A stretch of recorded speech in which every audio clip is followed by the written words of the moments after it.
آخر فلا تزكوا أنفسكم وأعلم بمن اتقى. وقال تعالى في مقام آخر ولولا فضل الله عليكم ورحمته ما زكى منكم من أحد أبدا ولكن الله يزكي من يشاء. وقال تعالى في مقام آخر والذين جاهدوا فينا لنهدينهم سبلنا وإن الله لمع المحسنين. سبحان ربك رب العزة عما يصفون وسلام على المرسلين والحمد لله رب العالمين. اللهم صل على سيدنا محمد وعلى آل سيدنا محمد وبارك وسلم. اللهم صل على سيدنا محمد وعلى آل سيدنا محمد وبارك وسلم.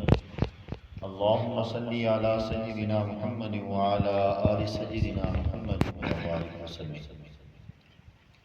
انسان کا جو سب سے بڑا دشمن ہے وہ انسان کا اپنا نفس ہے. سب سے بڑا گناہ گنڈال بلکہ بدماش قسم کا جو نقصان پہنچانے والا دشمن ہے وہ انسان کا اپنا ہی نفس ہے.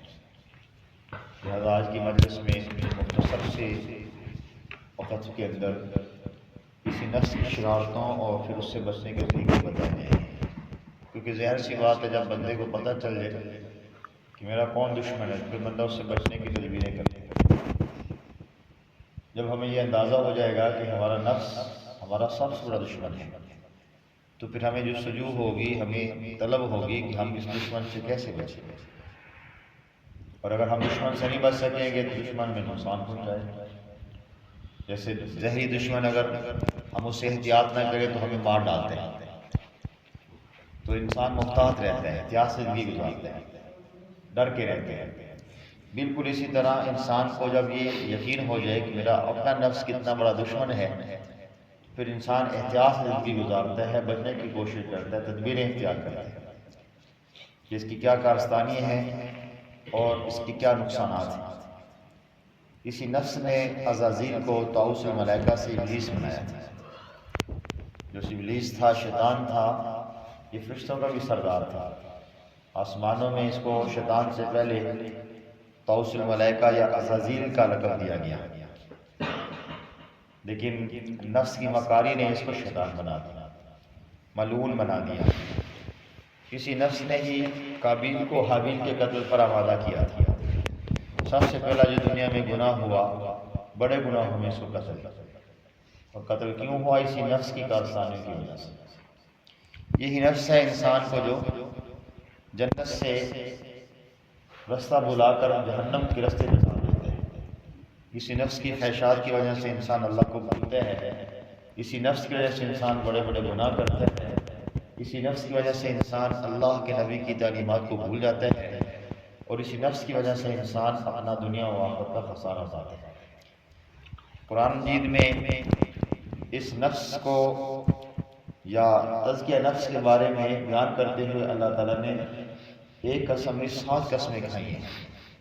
پہلے تو بڑے کی بات ہی بڑی ہوتی ہے، اور اگر بادشاہ کسی معاملے میں قسم کھا کے کہہ دے کتنی بڑی بات ہوئی. تو بادشاہوں کے بادشاہ شہنشاہ حقیقی ایک قسم نہیں 7 قسمیں کھا کے جو بات بیان فرمائیں اس کا مطلب یہ کہ بہت بڑی بات ہے. چنانچہ فرمایا والشمس وضحاها والقمر اذا تلاها والنهار اذا جلاها والليل اذا يغشاها والسماء وما بناها والارض وما طحاها ونفس وما سواها فألهمها فجورها وتقواها قد افلح من زکاها وقد خاب من دساها. ان آیات مبارکہ میں 7 لگاتار قسمیں اللہ نے کھائیں اور قسم کھا کے ارشاد فرمایا جو بندہ ستھرا ہوا یعنی اپنا تزکیہ اس نے کر لیا، نفس کی کارستانیوں سے چھٹکارا حاصل کر لیا، فرمایا وہ فلاح پائے. اور جو انسان ستھرا نہ ہوا یعنی نفس کی کارستانیوں سے محفوظ نہ ہوا، نفس کی کارستانیوں میں ملوث ہو گیا، فرمایا وہ خیر و خاسر ہوا، وہ نقصان اٹھانے والا ہوا. فلاح عربی زبان کا لفظ ہے جس کا مطلب یہ ہے کسی پوشیدہ چیز کا کھولنا. اس لیے کسان کو بھی فلاح بولا جاتا ہے کہ وہ انسان زمین کو کھولتا ہے، پھاڑتا ہے، محنت کرتا ہے اور اس سے پھر فصل لیتا ہے، پیدا حاصل کرتا ہے. اس طرح وہ بندہ جس کا نچلا ہونٹ کھلا ہوا ہو اس کو عربی زبان میں رجل افلح بولتے ہیں۔ قرآن مجید میں اس کا مفہوم یہ ہے کہ وہ بندے جس کا اجر اور بدلہ قیامت کے دن اللہ کیا کھلے گا۔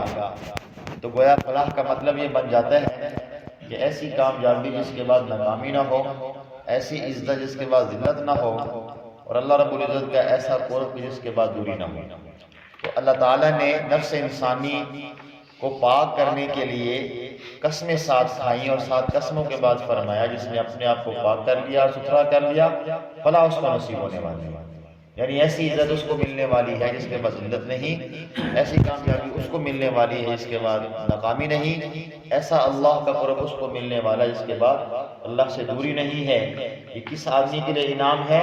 کہ اس بندے کے لیے ہے جو اپنے نفس کی کارستانوں سے بچ جاتا ہے اور اپنے نفس کی اصلاح کر لیتے ہیں۔ تو نفس انسان کا اتنا بڑا دشمن ہے، اس لیے اللہ نے کسی معاملے میں اتنی قسمیں نہیں کھائیں جتنا نفس کے معاملے میں اللہ نے قسمیں کھائی ہیں۔ آپ اندازہ لگیں، قرآن کو الف لام میم سے پڑھنا شروع کریں اور قرآن شریف کو آپ الناس پہ کے ختم کریں، اللہ تعالیٰ نے بہت سارے معاملات میں قسم کھائی ہے، لیکن نفس کا جب ذکر آیا تو 7 مسل سے قسم کھا کے اللہ نے یہ بات سمجھائی کہ کامیاب وہی بندہ ہوگا جس نے اپنے نفس کو قابو میں کر لیا۔ اس لیے اس بات کا اندازہ لگائیں کہ ہمارا کتنا بڑا دشمن ہے۔ چنانچہ قرآن مجید میں فلاح کو 3 چیزوں کے ساتھ وابستہ کیا گیا ہے، یعنی کامیاب جو بندہ ہونا چاہتا ہے وہ 3 کام کرے۔ فرمایا کہ پہلی چیز توبہ، وَتُوبُوا إِلَى اللَّهِ جَمِيعًا أَيُّهَا الْمُؤْمِنُونَ، کہ سارے مومنوں تم کیا کرو؟ توبہ کرو۔ کیوں توبہ کرو؟ لَعَلَّكُمْ تُفْلِحُونَ، تاکہ تم فلاح حاصل کرو، تم بھلائی پاؤ۔ تو فلاح کو 3 چیزوں کے ساتھ وابستہ کیا، ایک توبہ کے ساتھ، دوسرا فرمایا تزکیہ نفس، قد افلح من تزکا، فلاح پا گیا وہ بندہ جو ستھرا ہوا، یعنی اپنا تزکیہ اس نے کر لیا، وہ کامیاب ہوا۔ اور تیسری چیز نماز ہے جس کے ساتھ فلاح کو وابستہ فرمایا گیا، فرمایا قد افلح المؤمنون الذین هم فی صلاتهم خاشعون، تحقیق فلاح پا گیا وہ مومن جو اپنی نمازوں میں جھکنے والے ہیں۔ تو نتیجہ یہ نکلا کہ فلاح کا اعلیٰ درجہ پانے کے لیے تینوں چیزوں کو حاصل کرنا ضروری ہے کہ انسان سب سے پہلا قدم اٹھائے توبہ کرے، اس کے بعد انسان اپنے نفس کی تزکیے کے لیے محنت کرنا شروع کر دے، پھر آخری اور سب سے اونچا درجہ یہ ہے کہ جب وہ نماز پڑھے گا تو نماز کا اعلیٰ مرتبہ اس کو نصیب ہو جائے گا۔ لہذا جو نماز ایسی ہو جس میں اللہ کا دھیان ہو، غیر کا دھیان نہ ہو، یہ انسان کی سب سے بڑی کامیابی ہے، کیونکہ ایسی نماز کے بدلے میں اللہ ایسی کامیابی دینے والے ہیں جس کے بعد کبھی بھی ناکامی نہیں ہے۔ قد افلح المؤمنون الذین هم صلاتهم خاشعون۔ اور اللہ تعالیٰ نے ایک جگہ میں جنت کا تذکرہ فرماتے فرمایا وَذَلِكَ جَزَاءُ مَن تَزَكَّىٰ، یہ بدلہ ہے اس بندے کا جو ستھرا ہوا۔ یعنی کامیابی کس سے ملتی ہے؟ نماز سے۔ کامیابی کس سے ملتی ہے؟ تزکیہ نفس۔ کامیابی کس سے ملتی ہے؟ توبہ کرنے سے۔ توبہ کا پہلا قدم ہے، تزکیہ نفس آخری قدم ہے، اور اس سے جو اعلیٰ درجہ ہے وہ نماز ہے۔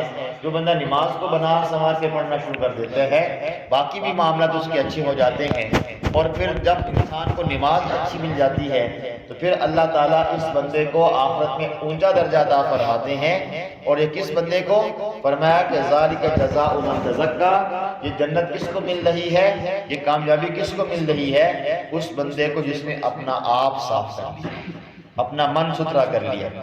ہمارے مشائخ نے فرمایا کہ انسان کو اللہ نے 4 چیزوں سے پیدا فرمایا ہے، یعنی پانی، آگ، مٹی اور ہوا۔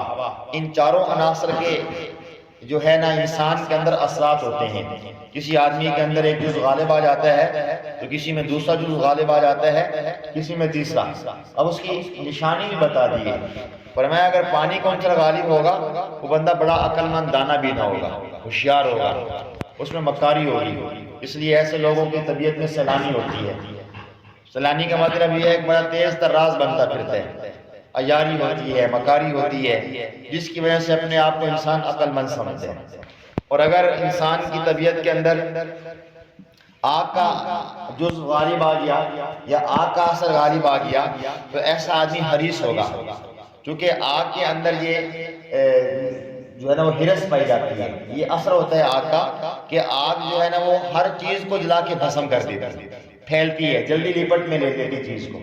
اسی طرح یہ آدمی جس بندے کے دل میں ہرس آ جاتی ہے، حریص بندے کا پیٹ کبھی نہیں بھرتا، اس کا یہی حال ہوتا ہے کہ جو چیز آئے وہ اس کو ہڑپ کر لے گا، اس کا جی چاہتا ہے کہ مجھے اور ملے اور ملے، دوسروں کا مال بھی مجھے مل جائے، جو کچھ دوسروں کے پاس وہ سب کچھ مجھے بھی مل جائے اور دوسروں کے پاس ہلاک ہو جائے۔ حریص آدمی کا پیٹ، حدیث میں آیا کہ قبر کی مٹی ہی بھرتی ہے، جس کو سونے چاندی کا بھرا ہوا جنگل بھی دے دیا جائے تو یہ کہتا ہے مجھے ایک اور بھی مل جائے۔ ہمارے حضرت فرماتے ہیں کہ مجھے رات کے ایک آدمی نے فون کی، حضرت بہت پریشان ہوں۔ یہ کیوں پریشان ہو؟ کہنا کہ ایک فیکٹری ہے، دوسری فیکٹری لگانے کے لیے انتظامات مکمل ہیں، بس کچھ کام باقی ہیں، دعا فرما دے، پریشان ہوں۔ تو حریص یا وہ فیکٹری کا مالک ہے، 10 بندوں کو 10 خاندان کو پال سکتا ہے، لیکن حرص اتنی ہے کہ دوسری فیکٹری کا مالک بننے کے لیے کچھ پریشانی ہے، اسباب بھی ہیں، پیسے بھی اکٹھے کیے ہوئے ہیں، کچھ رکاوٹیں ہیں تو پریشان ہے۔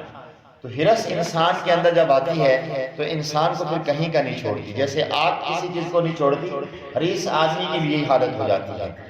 تو پانی کا اثر غالب آیا تو انسان کی طبیعت میں عیاری مکاری آتی ہے، آگ کا اثر غالب آیا تو انسان کے اندر حرص بڑھ جاتی ہے، اور اگر مٹی کا جزو غالب آ جائے تو انسان کے اندر عاجزی آ جاتی ہے۔ اب دیکھیں مٹی کے اوپر ہم چلتے ہیں، اس کو روندتے ہیں، اس کے سینے کو ہل لگا کے چیرتے ہیں، پھر بعض دفعہ اس کو وزنی بھاری عمارتیں اس کے اوپر کھڑی کر دیتے ہیں، کبھی بھی زمین ہم سے بدلہ نہیں لیتی، وہ بچ جاتی ہے، بلکہ ہم اس پہ محنت کرتے ہیں، اس کے سینے کو پھاڑتے ہیں، کسیاں مارتے ہیں، بیلچے مارتے ہیں، کدالیں مارتے ہیں، اور اس کے بدلے میں ہمیں فصل دیتی ہے، پھل پھول دیتی ہے، ایسے درخت اگاتی ہے جس سے ہمیں فائدہ ملتا ہے۔ جیسے ماں بچے کو پالتی ہے، یہ زمین بھی انسان کے ساتھ شفقت کا معاملہ کرتی ہے اور اس کو اچھی چیزیں واپس لوٹاتی ہے۔ تو اللہ رب العزت کی ہاں جو بندہ تواضع اور عاجزی اختیار کر لیتا ہے، اللہ اس کی قدر و منزلت کو بڑھا دیتے ہیں۔ جیسے کہ حدیث میں فرمایا من تواضع للہ رفعہ اللہ، جو اللہ کے تواضع اختیار کرتا ہے اللہ اسے بلندی عطا فرماتا ہے۔ تو اگر مٹی کا عنصر غالب آ جاتا ہے یا جزو غالب آ جاتا ہے تو انسان کے اندر عاجزی پیدا ہو جاتی ہے، اور عاجزی والا انسان اللہ کو بہت پسند ہے۔ اور اگر انسان کے اوپر ہوا کا جزو غالب آ جائے، ہوا کا عنصر غالب آ جائے تو انسان متکبر بن جاتا ہے۔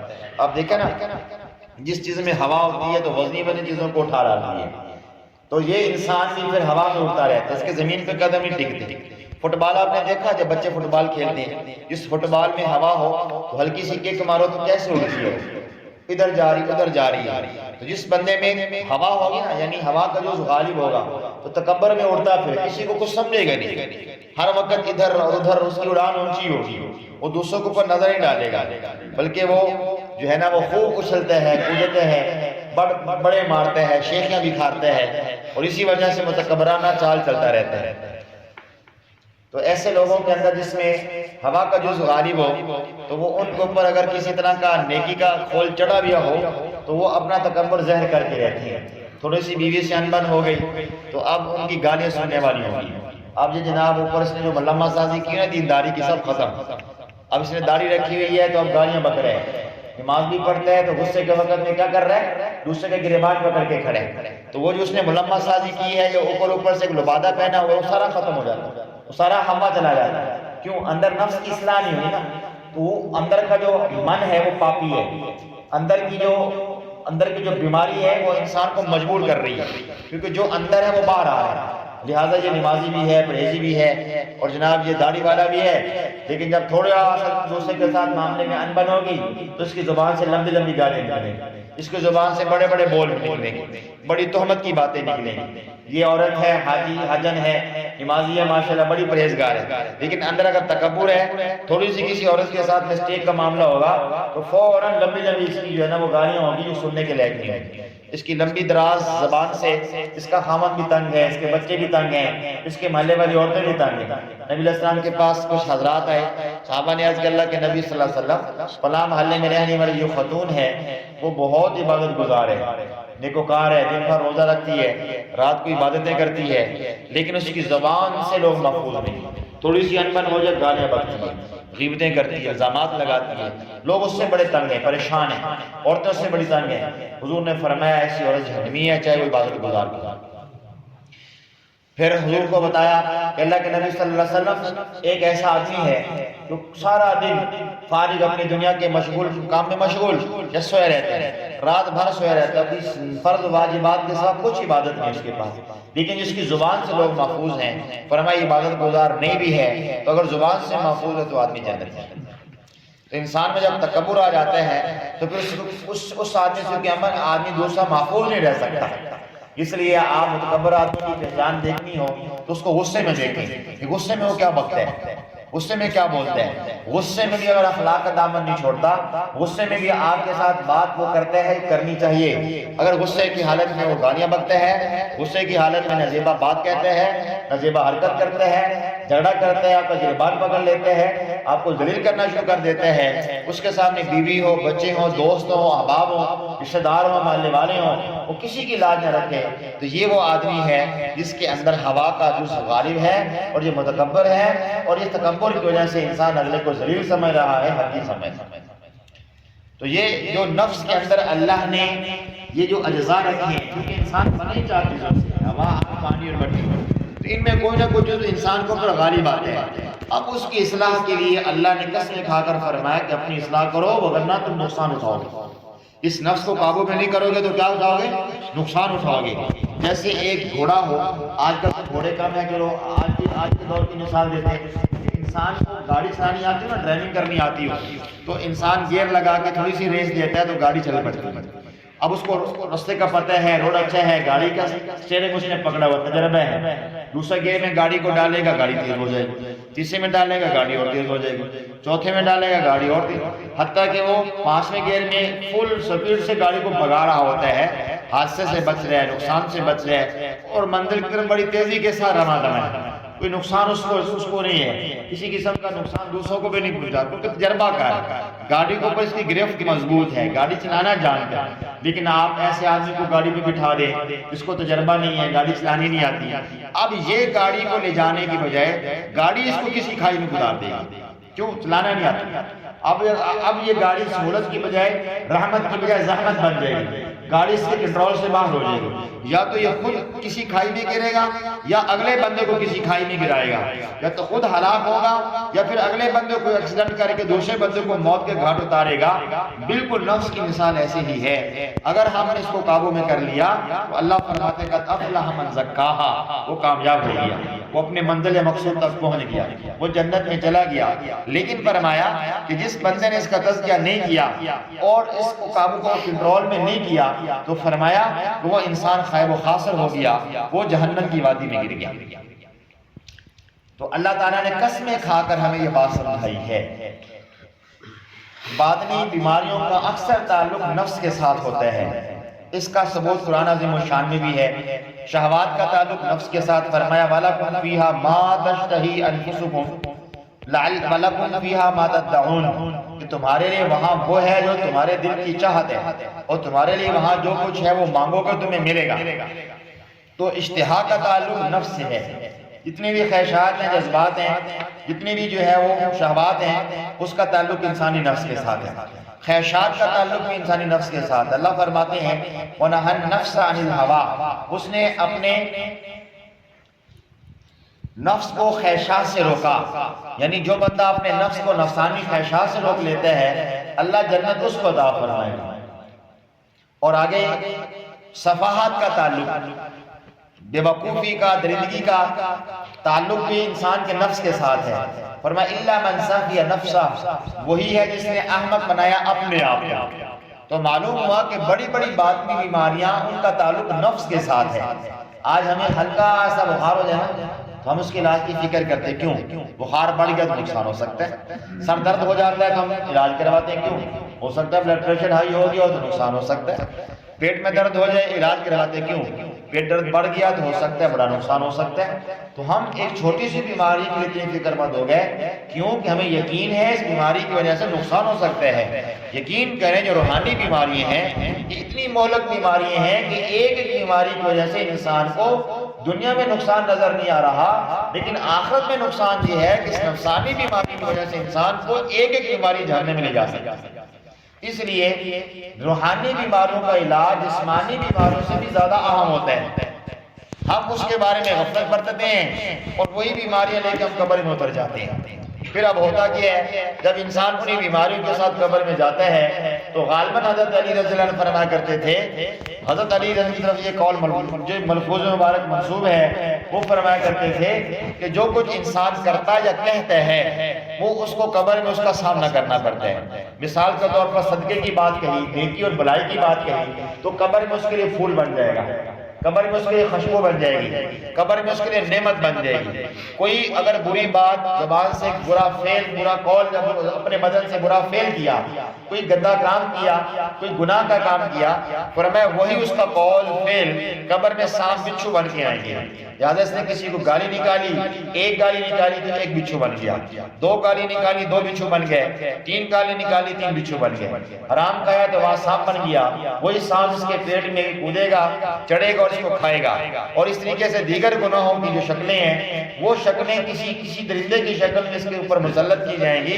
فرمایا جو انسان کرتا ہے اس کا اثر اس کو قبر میں ملتا ہے، آخرت کی سزا تو الگ سے ہے۔ اب آپ اندازہ لگائیں کہ روحانیت کی جو بیماریاں ہیں، روح کی جو بیماریاں ہیں یا نفسانی جو بیماریاں ہیں جن کو روحانی مولک امراض کہنے، یہ کتنی بڑی اور بری بیماریاں ہیں۔ اگر انسان کو بیماری لاحق ہو جائے جس کا آپریشن کے علاوہ حل نہ ہو تو آخری حل آپریشن کر کے ڈاکٹر اس کا علاج کر ڈالتے ہیں، اس کو شفا مل جاتی ہے۔ لیکن اگر روحانی طور پر علاج نہ کروایا تو پھر اللہ نے ایک آخرت میں ہسپتال بنا رکھے ہیں، جس ہسپتال کا نام کیا ہے؟ جہنم۔ جہنم آخرت کا ہسپتال ہے۔ اب اللہ تعالیٰ اس میں ڈالیں گے، مختلف گناہوں کی مختلف سزائیں پھر وہاں ہمیں بھگتنی ہوں گی۔ اللہ تعالیٰ ہمیں محفوظ فرمائے۔ اور بخل کا تعلق، بخل ایک بیماری ہے، کنجوس مکھی چوس، کنجوس مکھی چوس، یہ ایک بیماری ہے۔ کنجوس ہونا یہ گناہ یعنی کنجوس ہونا اچھا عمل نہیں ہے کہ انسان کے لیے میں کنجوس ہوں تو خیر کوئی بات نہیں، میرے دل میں بخل نہیں۔ یہ اتنی بڑی بیماری ہے کہ کنجوسی اور بخل کی وجہ سے انسان کئی دفعہ ایسے حقوق واجبہ چھوڑ دیتے ہیں جن کا ادا کرنا اس کے لیے واجب اور فرض کے درجے میں ہوتے ہیں، جس کی وجہ سے بندہ گناہگار ہو رہا ہوتا ہے۔ تو بخل کا تعلق انسان کے نفس کے ساتھ، فرمایا وَأُحْضِرَتِ الْأَنفُسُ الشُّحَّ، نفوس کے سامنے موجود ہے حرص۔ حسد کا تعلق کے نفس کے ساتھ ہے، حسد من عند انفسہم، بس لب حسد کے جو ان کے نفوس میں ہے۔ تکبر کا تعلق کے نفس کے ساتھ ہے، لَقَدِ اسْتَكْبَرُوا فِي أَنفُسِهِمْ، تحقیق بہت تکبر رکھتے ہیں اپنے نفوس میں۔ تو معلوم ہوا کہ بڑی بڑی باطنی بیماریوں کا تعلق نفس کے ساتھ ہے، اس لیے اللہ نے قسمیں کھائی ہیں اور 7 قسمیں کھائی ہیں کہ کامیاب وہی ہوگا جس نے اپنے نفس کا تزکیہ کرنا۔ تو ہم اپنے نفس کے تزکیے کے لیے محنت کریں، یہ محنت زندگی ہی میں کرنی ہوگی۔ یہ نہیں ہے کہ ہم قبر میں جا کے محنت کریں گے، نہیں۔ ہمارے شیخ فرماتے ہیں کہ اگر ماں کے پیٹ میں بچہ صحیح الاعضاء ہو، سلامت اعضاء والا ہو، دنیا میں اگر وہ اس حال میں پیدا ہوا کہ وہ ٹھیک ٹھاک ہے، لہٰذا وہ بچہ اپنی زندگی خوشحال گزارے گا۔ لیکن اگر بچہ ماں کے پیٹ میں ناقص الاعضاء ہے، ہاتھ نہیں ہے، پاؤں نہیں ہے، کانے ہے، لولے ہے، لنگڑے ہے، نابینے ہے، گونگے ہے، تو اب دنیا میں پیدا ہونے کے بعد دنیا کے پیٹ میں اس کو کوئی بھی دنیا کا ڈاکٹر ایسا نہیں جو اس کی بینائی لا سکے، اس کا گونگا پن دور کر سکے، اس کا لولا پن اور اس کا لنگڑا پن دور کر سکے۔ اب اس کا علاج نہیں ہے۔ ماں کے پیٹ میں ناقص اگر اس کی تخلیق ہوئی ہے، اس کی پیدائش اس حال میں ہوئی کہ وہ ماں کے پیٹ میں ناقص تھا، اب دنیا کے پیٹ میں کامل نہیں ہو سکتا۔ فرمایا بالکل اس طرح دنیا و آخرت کا معاملہ ہے۔ انسان اس دنیا میں اپنے اعمال کے لحاظ سے اپنے آپ کو کامل بنا لے گا تو قیامت کے پیٹ میں جب جائے گا، قیامت کے دن جب اللہ اس کو کھڑا فرمائیں گے پھر یہ وہاں خوش ہوگا اور اس کو سلامتی نصیب ہو جائے گی۔ اور اگر دنیا کے پیٹ میں یہاں دنیا میں رہتے ہوئے اگر اپنے ساتھ گناہ لے کر گیا تو گویا یہ اپاہج لولا لنگڑا بن کے گیا، اب قیامت کے دن اس کو یہ موقع نہیں دیا جائے گا تو اپنی اصلاح کر لے۔ اب اس کو اگر کافر ہے تو کہے گا اللہ مجھے دنیا میں دوبارہ بھیجیے تاکہ میں کیا کروں، اپنا تزکیہ کر کے آؤں، اپنے آپ کو سنوار کے آؤں، آپ کی جو حکم ہے وہ ان کو پورا کر کے آؤں، میں یہاں کی جو ایمان کی روشنی وہ لے کر آؤں۔ اللہ فرمائیں گے نہیں، یہ نعمت تمہیں وہاں ملا کرتی تھی، اب یہاں یہ تمہیں نعمت نہیں مل سکتی، اور اگر تمہیں لوٹا بھی دی گیا تو تم پھر انہی پرانی حرکتوں پہ آ جاؤ گے۔ اس لیے حدیث مبارکہ میں یہ بات آتی ہے کہ جس کا مفہوم یہ ہے کہ ایک آدمی اگر اللہ سے کہے گا کہ اللہ مجھے دوبارہ دنیا میں بھیج دیجیے کہ میں جا کے وہاں پھر وہی کام کروں گا جو آپ کے احکامات ہیں، بلکہ اللہ سے پوچھیں گے کہ اے بندے تجھے اس آخرت کے عذاب سے بچانے کے لیے کوئی دنیا کو پوری روئے زمین کو سونا بنا دیا جائے۔ حدیث مبارکہ میں آتا ہے اللہ پوچھیں گے پوری روئے زمین کو کیا بنا دیا جائے؟ سونا بنا دیا جائے، تو کیا اس پوری روئے زمین کو جو سونا بن چکی ہے اس عذاب سے بچنے کے لیے بدلے میں دے دو گے؟ کہ ہاں اللہ یہ پوری میں تیار ہوں کہ پوری زمین سونا بن جائے، اور اتنی بڑی زمین کو جو سونے کی ہو میں وہ آپ کو دے کر اس عذاب سے جہنم سے چھٹکارا حاصل کر سکتا۔ تو اللہ اس کو پتہ کیا فرمائیں گے؟ حدیث میں آتا ہے اللہ اس کو فرمائیں گے کہ میرے بندے، جو کافر آدمی تھا، کہ میرے بندے دنیا میں میں نے تجھے اس سے بھی آسان کام دیا تھا کہ بدلے میں کیا کرنا ہے، تو نے کلمہ پڑھنا ہے، مجھ پر ایمان لانا ہے، شرک نہیں کرنا، لیکن وہ آسان کام تم سے نہیں ہوا، اتنا بڑا کام تم کیسے کر سکتے؟ اس وقت کافر کہے گا یا لیتنی کنت ترابا، ہے کاش میں مٹی ہی ہو جاتا، اس عذاب کا سامنا، ذلت کا سامنا مجھے نہ کرنا پڑتا۔ تو یہ بات ہم ذہن میں بٹھا لیں کہ جس چیز میں نفس کی زندگی ہے اس میں دل کی موت ہے، اور جس چیز میں دل کے لیے زندگی ہے اس میں نفس کی موت ہے۔ جب انسان نفسانی خواہشات کے پیچھے دوڑتا ہے تو انسان کا دل فارغ ہو جاتا ہے، انسان کا دل ہلاک ہو جاتا ہے، انسان کے دل کی روحانی حالت ختم ہو جاتی ہے۔ اور اگر انسان دل کی بات یعنی دل کو زندگی دینا چاہتا ہے، حیات دینا چاہتا ہے، اس کو پھر نفسانی خواہشات چھوڑنی پڑے گی۔ جب نفسانی خواہشات چھوڑے گا دل کو تکلیف تو پہنچے گی، لیکن نفسانی خواہشات کو چھوڑنے سے انسان کا دل زندہ ہوتا ہے، روحانی ترقی نصیب ہوتی ہے۔ نفسانی خواہشات پہ عمل کرنے سے انسان کو ترقی ملتی ہے، یعنی تنزلی کی طرف انسان جاتا ہے، اور انسان اگر نفسانی خواہشات کو چھوڑ دے، ترک کرنا شروع کر دے، اس سے انسان کو ترقی ملتی ہے۔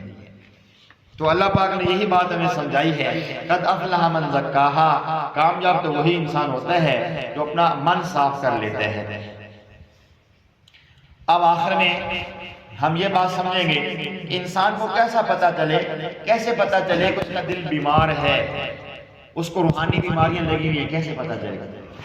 تو ہمارے مشائخ فرماتے ہیں سب سے پہلی علامت یہ ہے جب انسان فانی چیزوں کو باقی چیزوں پر ترجیح دینے لگے، فانی چیزوں کو باقی چیزوں پر ترجیح دینے لگے، سمجھ لے میرا دل بیمار ہے۔ مثلا دنیا کا گھر اچھا لگتا ہے اور آخرت کا گھر بنانے کی فکر نہیں کرنی، دنیا میں عزت مل جائے مگر آخرت کی عزت اور ذلت کی سوچ ہی دل میں نہیں آتی، دنیا میں آسانیاں ملیں آخرت کے عذاب کی پرواہ نہ ہو تو انسان کا دل بیمار ہے۔ دوسری علامت جب انسان رونا بند کر دے، سمجھ لے کہ دل اس کا سخت ہو گیا۔ کبھی کبھی انسان کی آنکھیں روتی ہیں اور کبھی کبھی دل روتا ہے۔ بعض لوگ ایسے ہوتے ہیں کہ ظاہری طور پر نہیں رو رہے لیکن دل ان کا رو رہا ہوتا ہے، اور کوئی ایسے بھی ہوتے ہیں کہ آنکھیں بھی روتی ہیں دل بھی روتا ہے۔ تو فرمایا کہ جب انسان کا دل سخت ہو جاتا ہے اس کو رونا نہیں آتا، لہٰذا ایسے بندے کے لیے توبہ کی قبولیت کے دروازے کم کھلتے ہیں۔ جس کا دل کیوں سخت، جس کا دل نرم ہو اس کے لیے توبہ کی قبولیت کے دروازے کھل جاتے ہیں، لہٰذا وہ جب نم آنکھوں سے دل کی ندامت کے ساتھ اللہ سے توبہ کرتا ہے، اس کا دل بھی رو رہا ہو، اس کی آنکھیں بھی رو رہی ہوں، اللہ پورا دروازہ توبہ کو کھول دیتے ہیں اور اس کی توبہ کو اللہ قبول فرما لیتے ہیں، بڑے بڑے گناہ اللہ معاف فرما دیتے ہیں۔ اور تیسری علامت یہ ہے کہ مخلوق سے ملنے کی تو تمنا ہوتی ہے لیکن اللہ سے ملنا یاد ہی نہیں ہوتا، یہ دل کے موت کی علامت ہے۔ ایک بندہ تعلق والا ہے، بیمار ہوتا ہے تو بھاگ کے تیمارداری کراتا ہے، شادی آتی ہے تو بھاگ کر اس کی شادی میں شامل ہو جاتے ہیں، لیکن جب نماز کا وقت آتا ہے تو اس کو نماز یاد ہی نہیں آتی، جب اللہ کا حکم اس کو سنائی دیتے ہیں تو اللہ کا حکم یاد ہی نہیں پڑتا، کتنے دن گزر جاتے ہیں قرآن کی تلاوت اس کو یاد ہی نہیں ہوتی، میں قرآن کی تلاوت بھی کرنی ہے۔ تو یہ دل کی موت کی علامت ہے کہ انسان مخلوق سے ملنے میں تو تیز ترار ہو اور تمنا ہو کہ میں مخلوق سے فلاں سے ملنا ہے، فلاں سے ملنا ہے، فلاں سے ملاقات، اشتیاق پیدا ہو جائے، لیکن اللہ سے تعلقات بنانے اور اللہ سے تعلقات نبھانے کی فکر ہی نہ ہو تو سمجھ لیجئے ہمارا دل بیمار ہے۔ اور چوتھی علامت جب انسان کا نفس اللہ رب العزت کی یاد سے گھبرائے اور مخلوق کے ساتھ بیٹھے تو خوش ہو جائے، یہ بھی دل کی موت کی پہچان ہے۔ جب اللہ کی یاد سے دل گھبرانے لگتا ہے نا، مطلب یہ کہ مصلی پہ بیٹھنا بوجھ محسوس ہو، قرآن کا پڑھنا بوجھ محسوس ہو، نماز کا پڑھنا بوجھ محسوس ہو اور ذکر کا کرنا بوجھ محسوس ہو، مصلی پہ بیٹھنا ایسے ہی ہوتے ہیں جیسے ماں کی گود میں بیٹھنے ہیں، جب انسان اپنی ماں سے محبت کرتا ہے تو ماں کی گود اس کو اچھی لگتی ہے، سکون ملتے ہیں۔ ایسے مومن بندے کو جب اللہ سے محبت ہوتی ہے تو مصلی سے سکون ملتا ہے، ذکر سے سکون ملتا ہے، وہ اس کو مسجد میں آنے سے سکون ملتا ہے، تلاوت اور نماز کا ورد اور نماز پڑھنے سے سکون ملتا ہے، اللہ کرنے اور مراقبہ کرنے سے سکون ملتا ہے۔ جیسے ماں کی گود اس کو مل گئی تو بندے کو جب اللہ کی یاد نصیب ہو جاتی ہے تو انسان پرسکون ہو جاتا ہے۔ اس لیے فرمایا الا بذکر اللہ تطمئن القلوب، خوب جان لو کہ اللہ رب العزت کی یاد ہی میں سکون ہے۔ تو افسوس کی بات یہ ہے کہ آج ہمارا دل آمادہ ہی نہیں ہوتا۔ کیوں آمادہ نہیں ہوتا؟ دل مرا ہوا ہے۔ حضرت حسن بصری رحمہ اللہ سے کہا حضرت ہمارا لگتا ہے دل جو ہے نا وہ کہیں کھو گئے، دنیا کی محبت میں کھو گئے۔ حضرت نے فرمایا کھو نہیں گئے، مو گئے ہیں، مر گئے ہیں۔ حضرت وہ کیسے؟ فرمایا سوئے بندے کے اوپر ڈھول پیٹو، شور شرابہ کرو، اٹھ جاتا ہے۔ اگر سوئے بندے کے اوپر ڈھول پیٹو، شور شرابہ کرو، چیخو اور چنگھاڑو، اس کو کوئی اثر ہی نہ ہو، ٹس سے مس نہ ہو، تو صاف مطلب یہ بندہ مرا ہوا ہے۔ تو فرمایا وعظ و نصیحت کی بات سن کر، قرآن کی تلاوت سن کر، اللہ کا نام سن کر یا اللہ رب العزت کی یاد آتے انسان کا دل نہ محسوس کرے، انسان کی آنکھیں نہ روئیں اور انسان اس سے متاثر نہ ہو، تو اس کا مطلب یہ ہے کہ انسان کا دل کھویا ہوا نہیں ہے، انسان کا دل کھویا ہوا ہے کہ اس کو اللہ کی یاد اور اللہ کے ذکر اور اللہ کے قرآن کی تلاوت کا اثر نہیں ہو رہا، کسی واعظ کی نصیحت کا اثر قبول نہیں کر رہا، تو دل کھویا ہوا نہیں ہے، یہ دل مویا ہوا ہے۔ اس لیے ہمارے مشائخ مراقبہ کرواتے ہیں، دل کو زندہ کرنے کے لیے کیا کرواتے ہیں؟ مراقبہ۔ اور یہ جو بیعت کا سلسلہ ہوتا ہے، پیری مریدی کا سلسلہ، یہ محض جیب کا سلسلہ نہیں ہوتا کہ جی مجھے بکری دے دیں، مجھے بھینس دے دیں اور مجھے جو نا وہ 4 پیسے مل جائیں۔ تو آج کے زمانے میں کئی لوگوں نے تصوف کو، پیری مریدی کو کیا بنا لیا؟ اپنی دکانداری بنا لیا۔ تو پیری مریدی دکانداری نہیں ہے، پیری مریدی کا مقصد یہ ہے کہ انسان کو اللہ سے جوڑا جائے، اور انسان جب کسی اللہ والے سے جڑتا ہے تو وہ اللہ والا اس کو مراقبہ سکھاتا ہے، اپنا محاسبہ سکھاتا ہے، نگرانی کرنا سکھاتا ہے، اس نفس کا تزکیہ کرواتا ہے۔ وہ کہتا ہے کہ اپنے دل پہ اللہ کی ضرور لگاؤ تاکہ دل کے اندر جو گند ہے وہ نکل جائے، اندر جو غفلت ہے وہ نکل جائے، اور اگر دل مویا ہوا ہے تو زندہ ہو جائے۔ تصوف کا مقصد ہی یہی ہے، اللہ کروانے کا مقصد ہی یہی ہے، خانقاہوں کا مقصد ہی یہی ہے کہ انسان کا دل زندہ ہو جائے، انسان کا نفس اس کے قابو میں آ جائے۔ لہٰذا ہمارے بزرگوں پہ گزرے ہیں حضرت مولانا حسین علی باب بھچنا والے رحمت اللہ علیہ، حضرت کے ہاں عشاء کے بعد مراقبہ شروع ہوتا تھا، اختتامی دعا نہیں ہوتی۔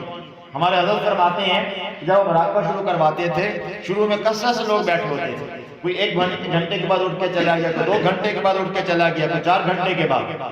جب تہجد کا وقت ہوتا حضرت اکیلے بیٹھے ہوتے تھے، دعا نہیں ہوتی تھی، حضرت کھڑے ہو کے نفل شروع کر دیتے تھے۔ ایسے لوگ تھے اپنی نفس کی نگرانی کرنے والے اور اپنے آپ کو اللہ کی یاد میں بٹھانے والے۔ آج اگر ہمارا دل نہیں کرتا، جیسے ایک بچہ ماں کی گود میں بیٹھنے کو اچھا نہیں سمجھتا، اس کا مطلب یہ ہے کہ اس کو ماں سے نفرت ہے۔ آج اگر بندے کا دل مصلی پہ نہیں لگتا، قرآن کی تلاوت سے نہیں اس کا دل لگتا، اس کا مطلب یہ ہے کہ وہ اللہ سے محبت نہیں، اللہ سے نفرت کر بیٹھا بیچارہ۔ جی ڈھونڈتا ہے پھر وہی فرصت کے رات دن، بیٹھے رہیں تصور جانا کیے ہوئے۔ جب انسان کو اللہ سے محبت ہو جاتی ہے پھر انسان اللہ کا تصور ہر وقت کیے بیٹھا رہتا ہے، اللہ کی یاد میں بیٹھا رہتا ہے، اس کو لمبی اللہ کی یاد سے بھی فرصت نہیں ملتی، وہ بندہ لگا رہتا ہے کہ میں اللہ کی یاد میں بیٹھا رہوں اور اللہ کا نام لیتا رہوں، اس کو سکون ہی اتنا آتا ہے۔ جیسے بچہ جتنا پریشان ہو، ماں کی گود میں جو ہی آتا ہے پرسکون ہو جاتا ہے، بندہ جتنا مرضی پریشان ہو، جب وہ اللہ کی یاد میں بیٹھ جاتا ہے پرسکون ہو جاتا ہے۔ اس کی مثال ایسے ہی ہے کہ باہر آندھی چل رہی ہو، بندہ کمرے میں آ کے بیٹھ جائے، باہر جتنی زور کی آندھی چل رہی ہے محفوظ، اس کو کوئی اثر نہیں ہو رہا۔ اس طریقے سے حالات جیسے کیسے بھی ہوں، جب انسان ذاکر شاکر بن کے بیٹھ جاتا ہے، دنیا کے برے حالات اس کو متاثر نہیں کرتے، پرسکون ہو جاتا ہے۔ اللہ بذکر اللہ تطمئن القلوب۔ تو انسان 2 دشمنوں کے درمیان گھرا ہوا ہے۔ بات یہ ہو رہی تھی کہ ہمارا نفس بڑا دشمن ہے، تو دو دشمنوں کے درمیان گرا ہوا ہے، ایک اس کا نفس ہے، دوسرا شیطان ہے۔ ہمارے شیخ فرماتے ہیں شیطان بیرونی دشمن ہے اور نفس اندرونی دشمن ہے۔ شیطان باہر سے حملہ کرتے ہیں، نفس اندر سے حملہ کرتے ہیں۔ شیطان تانا دشمن ہے اور نفس بھولا اور ضدی دشمن ہے۔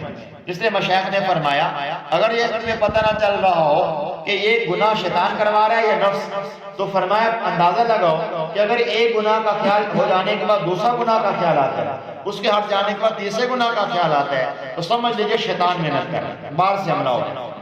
اور اگر ایک ہی گناہ کو بار بار دل چاہ رہے ہیں، ایک ہی گناہ کو جیسے بچہ ضد کر لیتا ہے نا، تو نفس کی مثال ضدی بچے کی سی ہے۔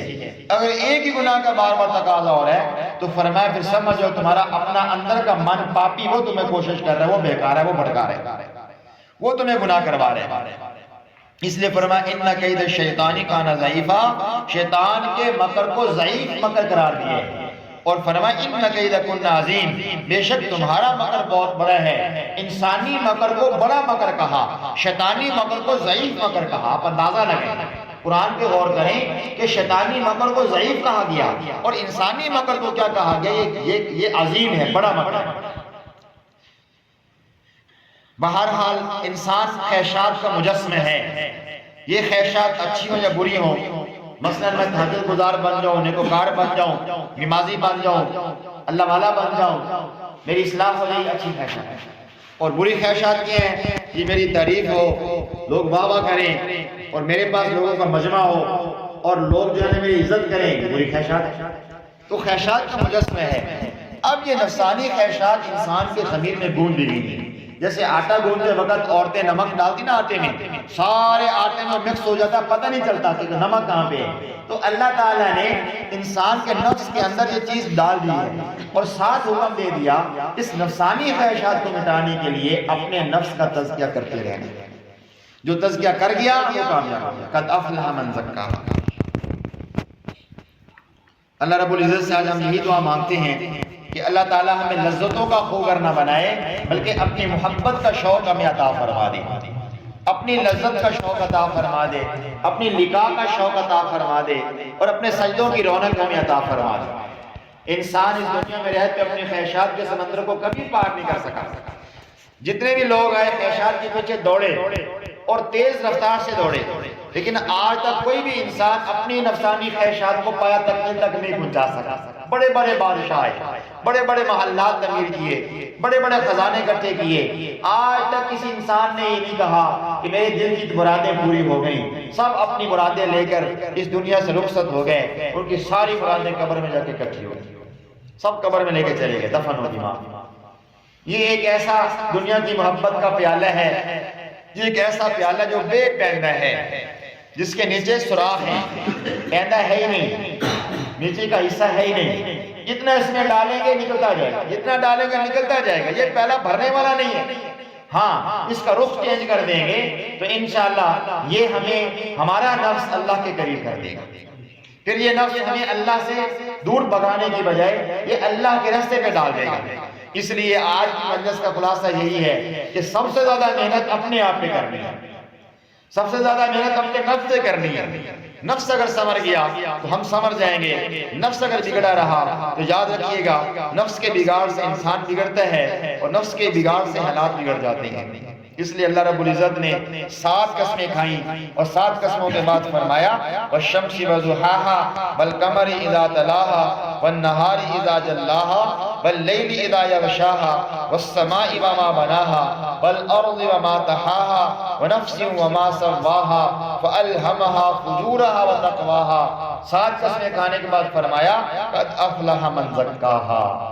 پھر یہاں تک بات بس نہیں کی، بلکہ فرمایا وقد خاب من دساها، جو ستھرا ہوا وہ کامیاب ہو گیا، اور جو ستھرا نہ ہوا اپنا تزکیہ نہ کیا، فرمایا خاب و دساها، وہ خائب بھی ہوا خاسر بھی ہوا، یعنی ذلیل بھی ہوا اور خسارے میں بھی چلا گیا۔ اتنا بڑا نقصان ہے۔ ہارٹ اٹیک آ گیا، بندے نے علاج شروع کر دیا، علاج نہ ہوا دوبارہ ہارٹ اٹیک آئے گا، بڑھ سے بڑھ کر کہاں جائے گا؟ قبر کے گڑھ۔ ہمارے شیخ فرماتے ہیں اگر انسان کا خواب من دساہا، اگر تزکیہ نہ کیا، بیماریاں روحانی لگی رہیں، اسی حالت میں اگر یہ مر گیا تو یاد رکھیے گا پھر یہ قبر کے گڑھے تک نہیں جائے گا، فرمایا سیدھا سے جہنم کے گڑھے میں پہنچے گا۔ قبر کا گڑھا آسان ہے، جہنم کے گڑھے میں جانا بہت مشکل کام ہے۔